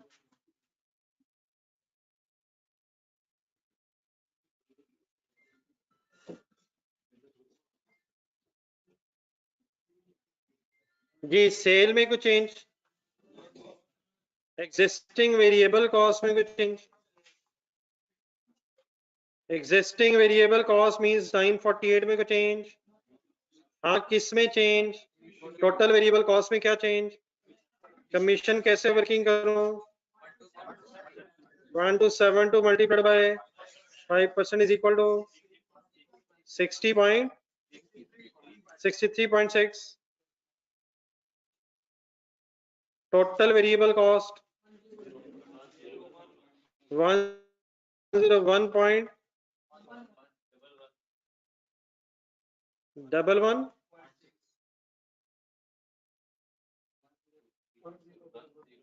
1011.6।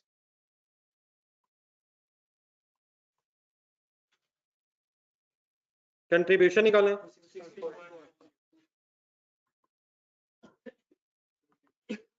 60.4 to 60.4।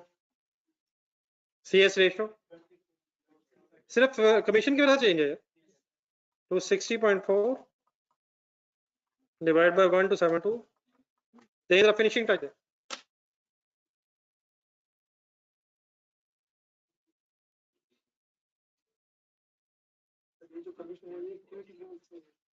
हाँ जी सेल के साथ चेंज होगा, ज्यादा सेल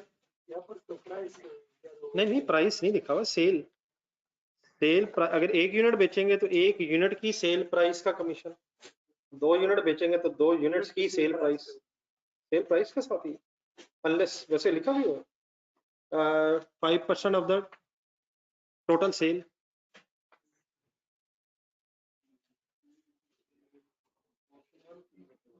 हाँ जी अगर ब्रेक इवन निकाल लिया तो बी पार्ट भी जरा खुद से सोचें, ऑप्शन 1 या ऑप्शन 2। रीजन भी बता, इंग्लिश में लिखा जरा रीजन, वाई भी लिख पूछा उसने इंग्लिश में बी का आंसर लिखे 1-2 लाइनों में, कौन सी ऑप्शन क्यों, सोचे लिखे, मैं बात करता हूँ। कंट्रीब्यूशन ये भी ठीक है लेकिन एक और भी चीज है। हाँ जी ये भी ठीक है, 2-3 डिफरेंट रीजन हो सकती हैं, लेकिन सिर्फ कंट्रीब्यूशन ज्यादा मुनासिब नहीं है। कंट्रीब्यूशन ज्यादा अगर हो तो ये भी तो हो सकता है फिक्स कॉस्ट ज्यादा हो। हाँ जी नहीं वो ठीक है एक, लेकिन ये भी बात ठीक है। हाँ जी नेट प्रॉफिट, हाँ जी ठीक है ठीक।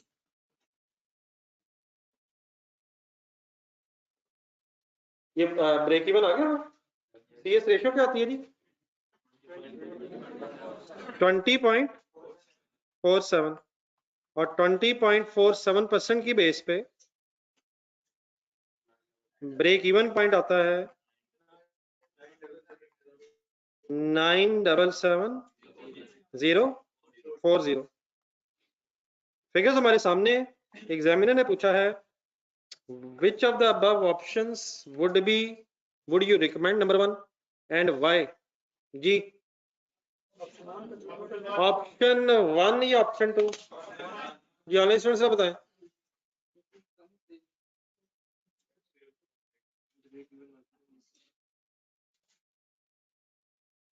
नहीं मैंने कहा आप काइंडली इंग्लिश में लिख लें, कोई मसला नहीं, मैं अभी करता हूँ बात। मैं जरा ऑनलाइन स्टूडेंट से जरा ओपिनियन लूँ।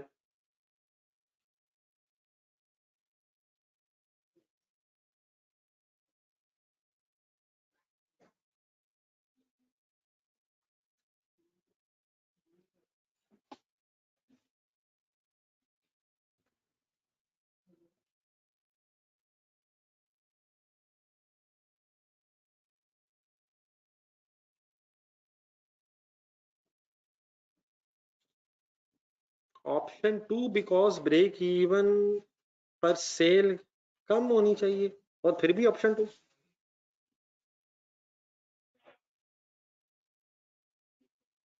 इनाम साहब क्या रहे हैं और सिलेक्ट क्या कर रहे हैं? मेजॉरिटी का तो जवाब वही है।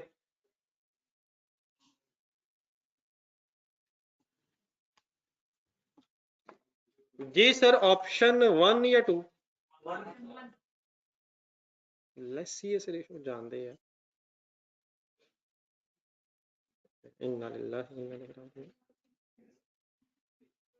जी सर ऑप्शन 1 एक्सेप्टेबल होने की वजूहात सुने। नंबर 1, सबसे पहले तो ये ब्रेक इवन जरा देखें, किस ऑप्शन में ब्रेक इवन जल्दी आ रहा है? तो ब्रेक इवन जल्दी आना चाहिए या लेट आना चाहिए? वजह ब्रेक इवन जल्दी आएगा तभी यह प्रेफर शुरू होगा। तो ब्रेक इवन ऑप्शन 1 में जल्दी आ रहा है। नंबर 2, अपनी वर्किंग्स देखें जो अभी आपने वर्किंग्स में की है। आपने ऑप्शन 1 में भी एक कंट्रीब्यूशन निकाली है और ऑप्शन 2 में भी कंट्रीब्यूशन निकाली है। नहीं कंट्रीब्यूशन लेकिन सिर्फ सही नहीं है असल में। 324 तो ठीक है, लेकिन शायद डिसीजन लेना अगर यहाँ तो प्रॉफिट भी देखना चाहिए, क्योंकि कंट्रीब्यूशन के बाद फिक्स कॉस्ट भी देखनी है और फिक्स कॉस्ट भी सेम नहीं है दोनों ऑप्शंस में। तो ऑप्शन 1 में जरा कंट्रीब्यूशन देखें कितनी है, 324 जरा सामने रखें और ऑप्शन 1 की फिक्स कॉस्ट निकालें जरा। ऑप्शन 1 की फिक्स कॉस्ट कहीं ढूंढे, 225, कैलकुलेटर पकड़े। ऑप्शन 1 में 324 कंट्रीब्यूशन है और 99 फिक्स कॉस्ट है, ऐसे ही? तो सॉरी 225 सॉरी फिक्स कॉस्ट है, तो डिफरेंस कितना बनता है? 99 क्या है? 99 क्या है? 99 क्या है? प्रॉफिट। लेकिन यहाँ पे अब गलती की तरफ नहीं जाइएगा, ये जो हमने वर्किंग की है क्या ये ब्रेक इवन पॉइंट पे वर्किंग हुई हुई है? नहीं सर, नहीं सर, 1272 ब्रेक इवन पॉइंट पे वर्किंग हुई हुई है। ब्रेक इवन सेल ढूंढे ऑप्शन 1 में, ये मैंने कल भी कोई बातें की थी, दोबारा सोचा जरा। ये 883 क्या है और 1272 क्या है? 883 ऑप्शन 1 का ब्रेक इवन है और 1272 प्रपोज लोकेशन का बजट है इन ऑप्शन 1। क्या हमें प्रॉफिट एक्सपेक्टेड है? वो कौन सी वर्किंग है जो आपको नजर आ रही है 883 वाली? तो ब्रेक इवन जल्दी आ रहा है 8,83,000 रुपए एज कम्पेयर विद 9,77,000। और नंबर 2 इसका प्रॉफिट कितना है? इस पे प्रॉफिट कितना होगा? 99 समझ आ गया कैसे आया? 324 माइनस 225। अब दूसरी ऑप्शन में जाए जरा, दूसरी ऑप्शन की कंट्रीब्यूशन क्या है? 260.4, लेकिन ऑप्शन 2 में फिक्स कॉस्ट कितनी है? 200। तो what is the profit in option 2? 60.4। दोनों में प्रॉफिट्स हैं, लेकिन किसका प्रॉफिट ज्यादा आ रहा है? तो ऑप्शन 1 सेलेक्ट करने की दो वजूहत क्या है? इसका ब्रेक इवन जल्दी आ रहा है अच्छा, ब्रेक इवन जल्दी आ रहा है शायद इसीलिए प्रॉफिट भी ज्यादा है, ये क्या बात की है मैंने?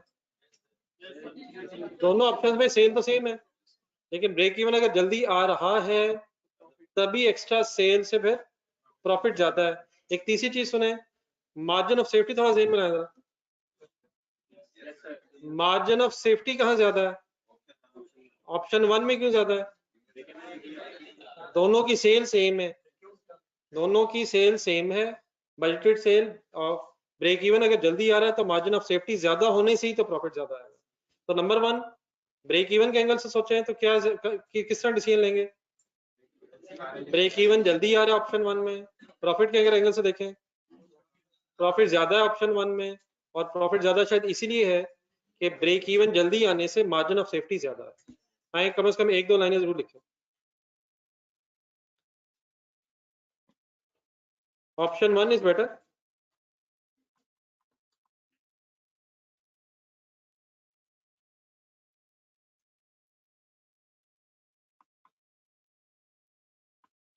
because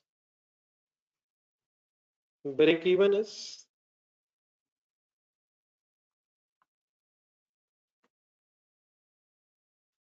break even sale is lower,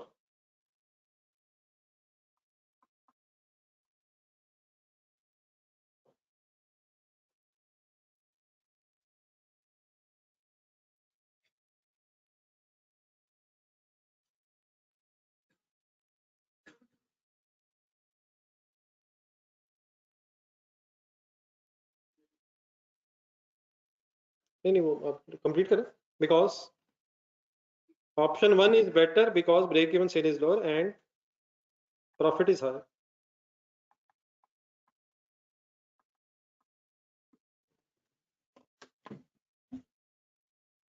यही है मेरा ख्याल, योग भी कुछ है क्या कम है और क्या ज्यादा?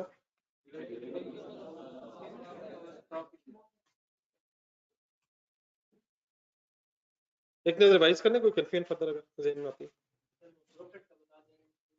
324 ऑप्शन 1 में कंट्रीब्यूशन है और fix cost of option 1 break even की वर्किंग में देखें ऑप्शन 1 की 225 है, तो 324 contribution minus 225 fix cost 99 profit बनता है ऑप्शन 1 में। ऑप्शन 2 में अगर देखा जाए तो कंट्रीब्यूशन है 260.4 और इसकी फिक्स कॉस्ट है 2 लाख, तो इसमें 60.4 का प्रॉफिट बनता है, तो 99 अगेंस्ट 60.4 प्रॉफिट भी ज्यादा है। नहीं, ब्रेक इवन पॉइंट पे तो प्रॉफिट नहीं है, जाने दें यार, बजट बने हुए ना ये जो हमने एक वर्किंग की है, क्या ये ब्रेक इवन पॉइंट पे वर्किंग है या बजटेड वर्किंग है? हमने इस बजटेड वर्किंग से ब्रेक इवन फाइंड आउट किया है। ब्रेक इवन सेल आपकी ऑप्शन 1 में है 883392 और यहां से लिखी हुई 1272, तो 1272 क्या है और 883 समथिंग क्या है? ये हमारी एक्सपेक्टेशन है कि 1272 तक सेल हो जाएगी और वहां ये है कि कम से कम कितनी होगी तो हम ब्रेक इवन तक आ सकेंगे, तो ये ब्रेक इवन निकाला गया 883 और वो किस चीज की वर्किंग की गई है कि प्रपोज लोकेशन पे हमारे कौन से रिजल्ट्स हो सकते हैं। ठीक है, और देख लें एक नजर, कोई और कंफ्यूजन अगर रिवाइज करने पे कैसे देख लें डाटा। ये ऑनलाइन स्टूडेंट ठीक है जी, अब्दुल अब्दुल अब्दुल हमान साहब ठीक कह रहे हैं। कोई और कंफ्यूजन हो किसी की?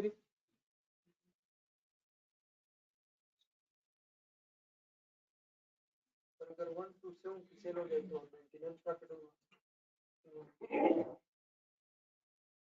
ये प्रोडक्शन कैपेसिटी का कोई लिंक नहीं है ब्रेक इवन से, ब्रेक इवन सेल्स का प्रोडक्शन कैपेसिटी से लिंक नहीं है। हाँ, अगर प्रोडक्शन कैपेसिटी उसने बताई होगी तो हम ये जरूर फाइंड आउट कर सकते हैं कि ब्रेक इवन तक आने के लिए कितनी प्रोडक्शन कैपेसिटी यूटिलाइज करनी पड़ेगी, लेकिन ब्रेक इवन निकालते हुए ऐसे प्रोडक्शन कैपेसिटी का इशू नहीं है। जी ठीक है, आप क्या कह रहे हैं? अगर वो 127 सेल हो जाए तो दोनों ऑप्शन में 99 और 60.4 प्रॉफिट होगा। अगर हम ऑप्शन 1 की तरफ जाएंगे, एक सेकंड जरा अपनी वर्किंग सामने रखें, जरा अपनी वर्किंग स्टाइल सामने रखिएगा। अगर ऑप्शन 1 की तरफ जाएंगे तो 1272 का रेवेन्यू अचीव हो जाएगा 948,000 वेरिएबल कॉस्ट होगी और देयरफॉर 324 कंट्रीब्यूशन होगी, और इस लेवल पे फिक्स कॉस्ट होगी 225, देयरफॉर फाइनली 99 नेट प्रॉफिट हो जाएगा। अगर हम ऑप्शन 2 की तरफ जाएंगे तो सेल अभी भी 1272 ही होगी, लेकिन वेरिएबल कॉस्ट में कमीशन का इजाफा हो जाएगा, जिसकी वजह से वेरिएबल कॉस्ट बढ़ जाएगी, कंट्रीब्यूशन रह जाएगी 260.4, लेकिन फिक्स कॉस्ट इस केस में हमारी 200 होगी, देयरफॉर प्रॉफिट 60.4 मिलियन हो जाएगा। तो इस तरह से ऑप्शन 1 और ऑप्शन 2 में सेल सेम है, other than commission variable cost भी सेम है। कमीशन का इजाफा होने की वजह से कंट्रीब्यूशन कम हो गई है ऑप्शन 2 में, उसकी फिक्स कॉस्ट वैसे कम है, दोनों ऑप्शन 2 की फिक्स कॉस्ट वैसे कम है, लेकिन कमीशन उसका ज्यादा है, कमीशन ज्यादा से बढ़ा है, फिक्स कॉस्ट कम से कम हुई है, और therefore balancing figure of profit में कमी आ गई है एज कंपेयर्ड विद ऑप्शन 1। इन फिगर से हमने फाइंड आउट क्या किया है कि ब्रेक इवन कितने पे आएगा। तो पता ये चला कि ऑप्शन 1 में ब्रेक इवन रुपीस जो हैं वो कम होने का मतलब ये है कि हम कंपैरेटिवली कम यूनिट्स बेच के ब्रेक इवन कर लेंगे, लेकिन हमें ऑप्शन 2 में ज्यादा यूनिट्स बेचने पड़ेंगे अपना ब्रेक इवन अचीव करने के लिए। देयरफॉर ऑप्शन 1 बेटर है ऑप्शन बी से। अब ठीक, तो मेरे और वर्ड्स में कोई कंफ्यूजन आ गई?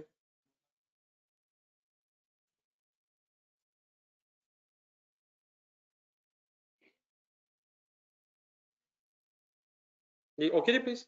अब टाइम हमारे पास बचा है अभी जरा 5 मिनट है, तो आप इस तरह के क्वेश्चन नंबर 4 ढूंढना जरा अमेरिकन।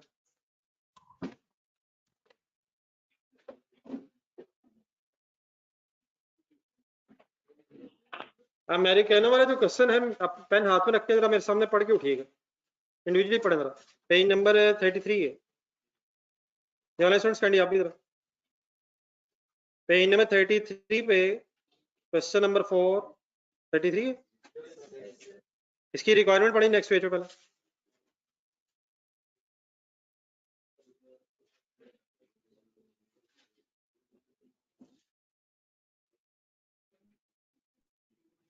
कोई ब्रेक इवन नहीं है, कोई टारगेट प्रॉफिट नहीं है, क्या रिक्वायरमेंट है? प्रोडक्ट वाइज को मांग रहा है, जितनी प्रोडक्ट्स होंगे उतने कॉलम बन जाएंगे। सेल चाहिए, वेरिएबल कॉस्ट चाहिए, और कंट्रीब्यूशन आ जाएगी। डेटा पढ़े, फर्स्ट पेज पे आ जाए, पिछले पेज पे आराम सुकून से डेटा पढ़े।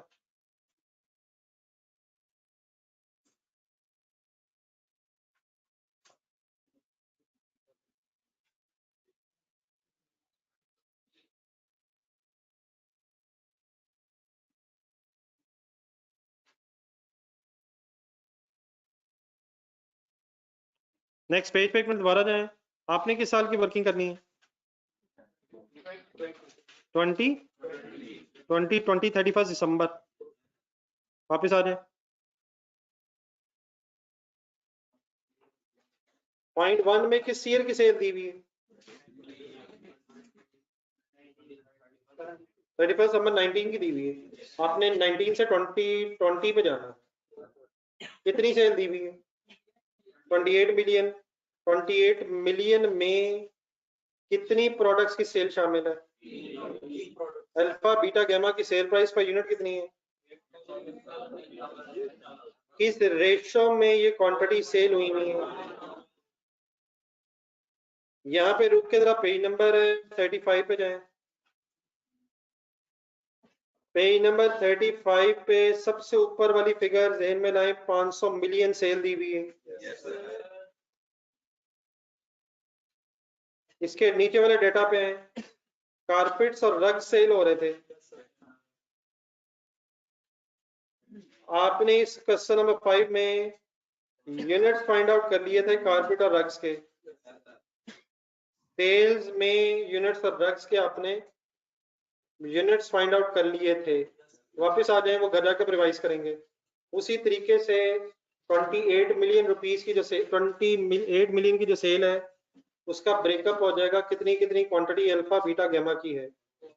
नहीं वो निकला एक दिन, चलो आपको पता। आप टेबल पूरा करें आगे। With effect from 1 January 2020। Next page पे ये लाइन है, पढ़े क्या हुआ, कितने कितने से हो रहा है, सिर्फ 10%। किसकी, किसी एक की है, सबकी। डिमांड वुड उससे डिक्रीज हो जाएगी कितनी, कितनी रह जाएगी, 98% रह जाएगी। प्राइस कितनी हो जाएगी, 110 हो जाएगी। पॉइंट नंबर 2 पढ़ो।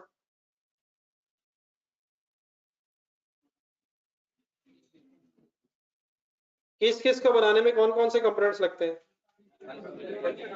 अल्फा बीटा गामा को बनाने में ए बी सी कोई नाम से कोई कंपोनेंट्स लगते हैं। रिस्पेक्टिव यूनिट्स दिए हुए एक यूनिट का बनाने के।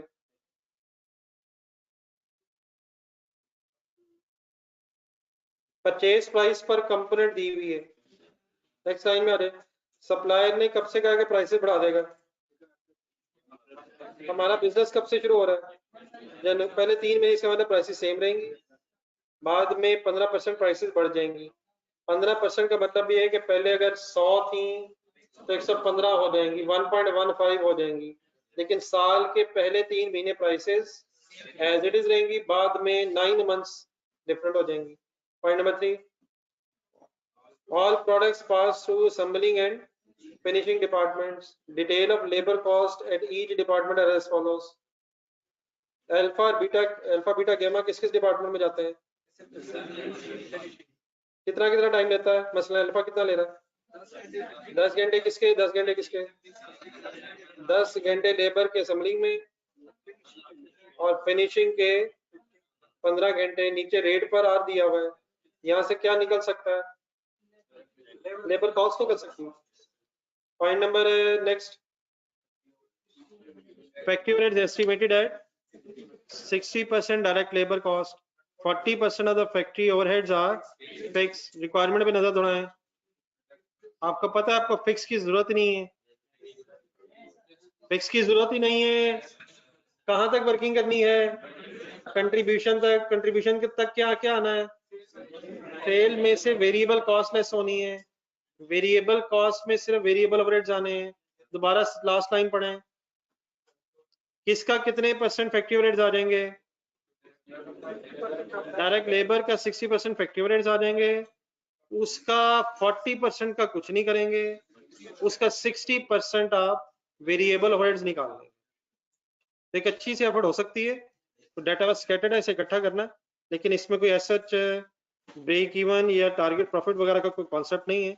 लेकिन एक नजर जरूर क्वेश्चन नंबर 5 पे जाए, सेल्स की सेग्रीगेशन करनी पड़नी है। बहुत ज्यादा होमवर्क नहीं है।